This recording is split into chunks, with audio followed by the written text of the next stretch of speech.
n'est plus, mais ses idées continuent encore d'influencer les générations présentes. Il s'agit de l'écrivain français Victor Hugo qui nous a laissé en héritage cette pensée, et je cite, « Celui qui ouvre une porte d'école ferme une prison ». Une pensée que notre invitée a bien voulu épouser. Elle a décidé d'offrir une école primaire aux populations de Tien-Oula, dans la sous-préfecture de Guézon, à l'ouest de la Côte d'Ivoire. Et la pose de la première pierre se fera le samedi 21 mai 2022 dans la localité. Pour en parler, Guéla Leclerc-Léontine, présidente de l'ONG, accueille et soutien aux familles délaissées et aux femmes analphabètes, en abrégé.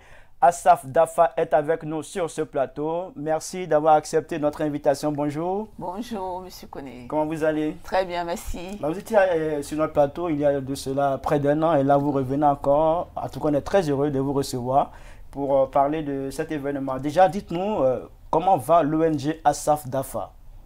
L'ONG Asaf Dafa se porte très bien, grâce à vous déjà. Donc nous vous disons merci, à l'intelligence d'Abidjan qui nous accompagne tout le temps dans nos manifestations, nos événements. Donc nous voulons vous dire merci. Donc Asaf Dafa se porte très bien, grâce à vous. Alors Asaf Dafa se porte très bien. Oui. Quand une ONG se porte bien, c'est parce qu'elle mène des activités. Exactement. Et très bientôt, c'est-à-dire le samedi 21 mai, vous avez une activité à Tien-Oula. C'est une activité de pose de première pierre pour la construction d'une école primaire. Alors, vous étiez à Tien-Oula en juin 2021. Et là, vous repartez encore pour une autre activité dans le cadre de l'éducation. Quel est l'intérêt pour cette localité de bénéficier de cette école? Ben, nous avons pensé que c'est aussi bien de donner la chance à d'autres enfants dans des villages, dans des villes où nous pensons que c'est nécessaire. Donc nous étions partis au mois de juillet, comme vous avez dit, à Tien-Oula pour faire des distributions des kits scolaires. Donc après avoir fait les distributions, nous avons voulu visiter l'école où vont les enfants. Et c'est en ce moment-là que nous sommes tombés sous des apatam. Et nous avons vu que ce n'était pas une école et que vraiment les enfants avaient besoin d'un cadre bien approprié pour pouvoir étudier, pour pouvoir apprendre. Donc c'est en ce moment que nous avons décidé et nous avons dit aux villageois que nous allons y penser. On n'a pas donné notre parole, on a dit qu'on va y penser et que nous allons essayer de vous construire une petite école pour que les enfants soient bien. Donc c'est pour cela que nous sommes revenus pour poser la première pierre ce samedi. Et par la grâce de Dieu, nous pensons que les choses vont avancer. D'accord. Avant d'évoquer d'autres aspects de cette activité, vous qui êtes habitué de cette localité de Tien-Oula, dites-nous, parlez-nous un peu de l'état de l'école dans cette localité de ce pays. Comment l'école se porte là-bas? Est-ce que votre action veut nous indiquer que l'école va très mal là-bas? Oui, moi, l'école que j'ai vue avec les membres de l'ONG, ce que nous avons vu, ce n'était pas vraiment une école. C'était des hangars et, avec quelques bancs et un tableau. Donc, la poussière par terre et on a trouvé ça... C'était vraiment choquant de voir cela et nous avons eu un coup de cœur pour pouvoir aider ces enfants à étudier dans de bonnes conditions. Alors, la construction de cette école va vous coûter combien exactement? Bon, pour l'instant, nous avons estimé 16 millions de francs CFA. Oui. 16 millions de francs CFA pour construire cette école. Oui. Les fonds sont déjà là ou pas encore? Oui, on a quelques fonds. On est toujours en quête de fonds. On a quelques fonds pour commencer déjà et nous attendons les bons donateurs pour pouvoir nous accompagner. Vous attendez combien maintenant pour arriver à ces 16 millions? Bon, nous prenons tout parce que nous avons plusieurs choses à faire en même temps sur ce même bâtiment. Si on nous donne 10 millions, on sera content aussi. Hein? D'accord. Donc, nous avons aussi nos parrains qui nous accompagnent, Monsieur Sila Youssouf, de Infinity Millennial, qui nous accompagne. Donc, quelques donateurs qui sont anonymes, comme d'autres n'aiment pas souvent qu'on les affiche un peu. Mais bon, voilà. Donc, sinon, nous avons quelques fonds et nous demandons aussi que les gens nous viennent en aide pour pouvoir continuer, parce qu'on ne va pas s'arrêter à Tiens-Oula. Voilà. D'accord, vous n'allez pas vous arrêter à Tiens-Oula, vous allez partir ailleurs. On aura l'occasion d'en parler un peu plus loin dans cette émission. Là, on va parler des caractéristiques de cette école. C'est une école primaire. Et comment ça va se caractériser exactement? Il y aura combien de classes, combien de bureaux, tout et tout? D'accord. Pour l'instant, nous avons pensé à construire 3 classes. 3 classes. 3 classes pour commencer. Et au fur et à mesure, on verra, parce que c'est mieux de commencer ce que vous pouvez terminer. C'est ça. Parce que si nous disons que dans 6 classes, voilà, on ne sait pas. Donc, on commence par 3 classes déjà. Et au fur et à mesure que les fonds vont rentrer, nous allons continuer à construire les autres classes. Donc, c'est en cela que nous... 3 classes avec combien de bureaux, ou il n'y aura pas de bureau pour le moment? Si, il y aura le bureau pour le directeur et puis des sanitaires, bien sûr, pour éviter que les enfants aillent dans la forêt ou aller chez eux pour faire les besoins. Donc, nous avons pensé à tout cela. Donc, quand vous parlez de sanitaire, vous parlez des toilettes, voilà, exactement, à la disposition des élèves. Des élèves, des maîtres aussi la direction. D'accord, donc 3 classes, et pour les prochaines classes, elles seront construites après. Voilà. Là, 16 millions, c'est pour construire les 3 classes. Les 3 classes, oui. 3 classes, c'est quand même, c'est peu ou bien? Pour 3 classes? Oui. Pour l'instant, bon, on va dire c'est peu. C'est peu vu le nombre d'enfants qu'il y a dans ce village. Il y a combien d'élèves? Est-ce que vous avez une idée du nombre des élèves dans cette localité? Oui, nous avons passé à 270 élèves. 270 élèves dans cette localité. Voilà. Donc nous avons pensé. Et ils vont tous dans cette école-là? Oui, c'est la seule école dans cette localité? Bon, les autres, on ne l'a pas vu, mais c'est ce que monsieur l'inspecteur nous a présenté comme école, parce que comme on avait voulu visiter une école, donc il nous a présenté cette école-là. Donc, c'est ce que nous avons vu. Peut-être qu'il y en a d'autres, mais on ne les a pas vus. D'accord. Combien de temps pour construire cette école, notamment ces 3 classes? Ça va prendre combien de temps? Nous pensons pouvoir terminer dans 5 mois, maximum 6 mois. 5 mois. Voilà. Maximum 6 mois. Là, nous sommes en mai. Oui. On va compter ensemble. Juin, juillet, août, septembre, octobre. Tout au plus novembre, ces 3 classes devraient être finies. Voilà. D'accord, il n'y a pas de problème. On espère même que la rentrée 2022-2023 soit, voilà, que l'école soit prête pour que les enfants y entrent. Donc, on vous dira au fur et à mesure, mais nous sommes sur le coup. D'accord, vous êtes sur le coup. En tout cas, on vous souhaite bonne chance et puis beaucoup de courage pour aller au bout de cette activité. Alors, je l'ai dit un peu plus tôt dans cette émission, vous étiez à Tiens-Oula en juillet 2021 pour une remise de kits scolaires aux élèves de cette localité. Aujourd'hui, quel est le retour que vous avez? C'est le retour, le sentiment qu'on a eu directement, le contact qu'on a eu directement avec les élèves et les parents d'élèves qui nous ont remerciés avec des dons et qui étaient très contents de nous voir. Et nous aussi, hein, parce que voir le sourire des enfants et les parents, ça ne fait que vous donner du bonheur, parce que c'est notre but, quoi. Voir les gens sourire, être contents, être dans la joie. Et c'est ce que nous avons voulu faire. Et le retour, ils attendent. Je pense qu'ils savent qu'on a visité l'école et qu'on n'a pas donné notre mot. On n'a pas dit on viendra construire.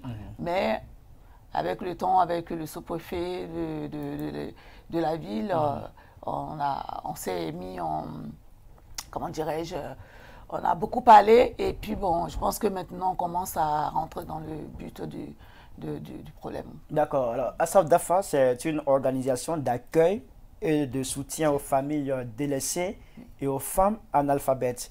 Mais on remarque que vous vous investissez plus dans le domaine de l'éducation. Pourquoi cet engouement pour l'éducation? Oui, parce que nous avons pensé que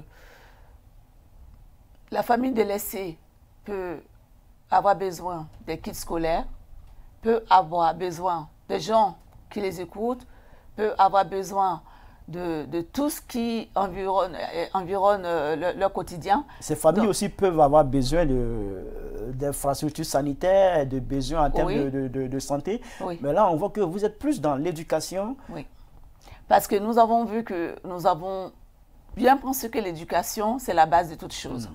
Et nous avons aujourd'hui beaucoup de jeunes filles qui ne vont pas à l'école parce que voilà, les parents préfèrent les envoyer au champ ou faire autre chose déjà à leur bas âge. Donc, on veut sensibiliser aussi la population à envoyer les enfants à l'école et leur dire que le demain, ce sont eux. ceux qui vont leur donner à manger, ce sont eux. Même s'ils n'ont pas grand-chose, qu'ils se concentrent, qu'ils aient les moyens, qu'ils cherchent à tout prix envoyer les enfants à l'école.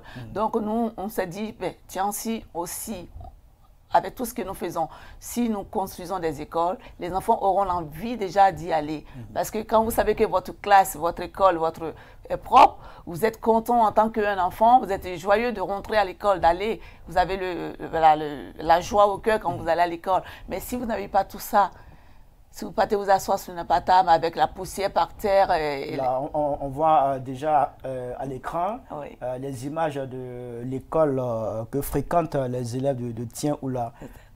C'est un peu l'état de l'école dans cette localité. Et puis, Madame Guela Leclerc, à travers son ONG, a bien voulu vraiment donner un nouveau visage à l'école à Tien-Oula. En tout cas, on vous félicite toujours pour ça, pour cette action très noble. Alors, les prochaines actions de l'ONG Asaf Dafa sont lesquelles? Après la construction de ces trois classes pour Tien-Oula, quelles sont vos prochaines actions? Bon, pour l'instant, nous avons reçu des requêtes de la part de notre village qui a vu aussi ce qu'on avait fait à Tien-Oula, qui demande aussi de l'aide pour la construction de leur école. Je pense que nous sommes un peu lancés dans les constructions d'écoles en ce moment. Donc, le village de Flonsobli, dont nous passons vers Fakobli, nous pensons aussi leur donner ce coup de main pour pouvoir construire leur école. Vous êtes beaucoup à l'ouest du pays. Oui, oui, pour l'instant, mais on peut aller partout, hein, parce qu'on a la vice-présidente qui est à Thiers, qui est d'Azopé, donc ce qui veut dire qu'on peut arriver un jour à Azopé, vous allez voir qu'on va à Azopé, ou on va aller au centre aussi, un peu partout, là où les gens nous sollicitent, nous pensons que nous faisons notre effort. Et là, vous étiez en train de nous dire que vous êtes sollicité déjà par d'autres localités qui souhaiteraient que vous fassiez, je veux dire, des actions dans le milieu de l'éducation. Exactement. Ok, il n'y a pas de problème. On verra pour la suite avec l'ONG Asaf Dafa pour celles et ceux qui viennent de nous prendre un coup de diffusion. Vous êtes sur l'Intelligent TV, vous êtes précisément dans l'émission L'invité de l'Intelligent TV. Et nous recevons pour ce numéro Madame Leclerc Léontine Guela. Elle est présidente de l'ONG Asaf Dafa qui signifie accueil et soutien aux familles délaissées et aux femmes analphabètes. Nous sommes sur ce plateau pour parler de la pose de la première pierre pour la construction d'une école primaire à Tien-Oula dans la sous-préfecture de Guézan. Alors, Madame Guela, vos actions se limitent-elles à la Côte d'Ivoire ou vous posez aussi des actions au-delà des frontières ivoiriennes? Oui, pour l'instant, comme nous sommes basés en France, à Paris, nous avons notre siège à Paris. Donc oui, nous posons aussi des actes comme la fois dernière, nous avons eu la Covid qui était devenue un peu notre préoccupation à tous, et même mondiale. Donc nous avons fait des distributions de kits, de masques et des gels hydroalcooliques. Et aussi, des fois, nous partons faire des marronnes. Les marronnes, c'est avoir de la nourriture et tout ce que vous pouvez pour donner à un SDF dans les véhicules. Donc, nous faisons aussi le tour de notre commune, de la commune de Fontenay, pour aller donner aussi de la nourriture à d'autres personnes qui sont des SDF, qui sont sans abri, en fait. Donc, nous pensons à tout ça. Donc, nous militons déjà en France et aussi en Côte d'Ivoire. Comme le mois dernier, nous avons reçu une famille éthiopienne qui avait besoin, des femmes enceintes qui avaient besoin des vêtements, des poussettes pour les futurs bébés. Et nous avons aussi notre partenaire Auchan qui nous a offert aussi des choses, des couettes, plein de choses, des poêles, des ustensiles de cuisine, tout ce qu'il faut pour quelqu'un qui n'a pas encore de ressources pour pouvoir survivre. Donc, on avait un peu de tout qu'on a donné à ces femmes qui étaient très contentes. Donc, c'est des choses comme ça, des actes comme ça que nous posons aussi en France. Oui. Alors, ça a duré combien de temps pour l'assistance à ces personnes durant la Covid? Ben, ça peut être chaque mois, puisque nous devons distribuer des kits de gel hydroalcoolique, ou aussi des masques. Donc, il fallait le faire régulièrement pendant la Covid, personne ne pouvait sortir sans les masques et ni les gels parce qu'il fallait l'hygiène à tout prix. Donc, on le faisait régulièrement. Alors, si on vous comprend, la pandémie n'a pas fait chômer l'ONG Asaf Dafa parce qu'on a constaté qu'avec cette pandémie, il y a beaucoup de structures qui avaient cessé leurs activités, mais avec vous, ça continuait. Vous avez profité de la situation pour poser encore plus d'actions. Oui, exactement, oui. Nous avons aussi fait des dons de masques et des gels hydroalcooliques à d'autres associations aussi, de Cameroun et de d'autres pays encore. Voilà, je ne me souviens plus des noms, mais nous posons beaucoup d'actes de solidarité. Et puis nous sommes en activité avec aussi d'autres associations qui nous envoient aussi vers nous comment je les appelle, les gens qui ont besoin d'aide, puis nous les amènent aussi, et puis nous les aidons. Et nous, quand nous avons des analphabètes pour pouvoir leur apprendre à écrire et lire, on envoie aussi vers ces associations qui les aident à pouvoir avancer dans tout ce qui est l'éducation et parler le français et savoir l'écrire. Alors, est-ce qu'on pourrait s'attendre un jour à un hôpital construit par l'ONG Asaf Dafa? Ah, pourquoi pas? Avec la grâce de Dieu, bien sûr, parce que tout ce que Dieu fait est bon. Alors, si nous avons des aides comme là, que les gens de bonne volonté nous offrent des choses, nous sommes prêts à le faire. Nous sommes vraiment prêts à le faire. C'est ce que nous demandons, aller de l'avant, changer l'image. On ne va pas dire de la Côte d'Ivoire seulement, mais de l'Afrique. Si chacun essaye de donner un édifice à son village, à son pays, je pense que chacun ira, tout ira pour le mieux en tout cas. Voilà, je pense que c'est important. D'accord. Alors, un message à l'endroit de nos téléspectateurs, des populations de Tien-Oula, de Guézon qui nous suivent en ce moment sur les antennes de l'Intelligent TV relativement à cette activité qui est la pose de la première pierre de cette école. D'accord. Ok. Donc, je voudrais aussi dire merci à nos partenaires, si c'est possible maintenant. Juste les noms. D'accord, ok. Donc, les partenaires, c'est UTB, nous avons aussi Forim, Auchan, comment j'appelle l'autre, j'ai oublié.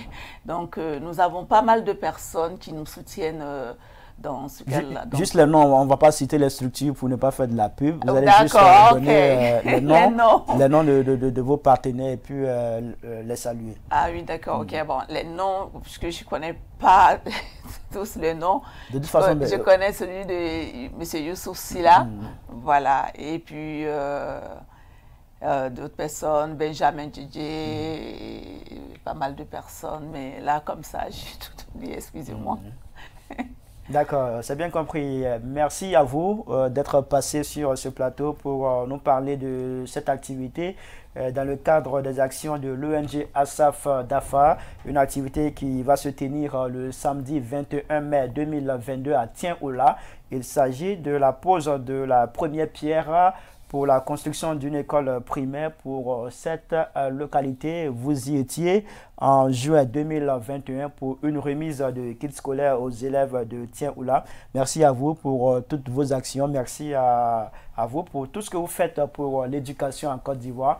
Merci d'être passé sur notre plateau. Et puis on vous souhaite bon vent, bonne chance pour ce samedi. On espère avoir un retour de votre part pour communiquer là-dessus sur nos antennes l'Intelligent TV. Merci à toutes et à tous. Allez, vous avez quelque chose à dire rapidement, allez-y. Je vais faire appel à la population de Tien-Oula, Guézon, Diokwe, de venir massivement pour la pose de la première pierre de la construction de l'école. C'est très important. Plus vous assistez pour les autres, demain, ce sera votre tour et les autres viendront vous assister. Donc, venez massivement, on vous attend et que la fête soit belle parce qu'on va transformer ça en une fête. Donc, voilà. Merci beaucoup à vous d'avoir accepté notre invitation. On vous dit merci à vous, téléspectateurs et puis téléspectatrices, d'avoir suivi cette émission, l'invité de l'Intelligent TV. Bonne suite de nos programmes sur nos antennes. À très bientôt.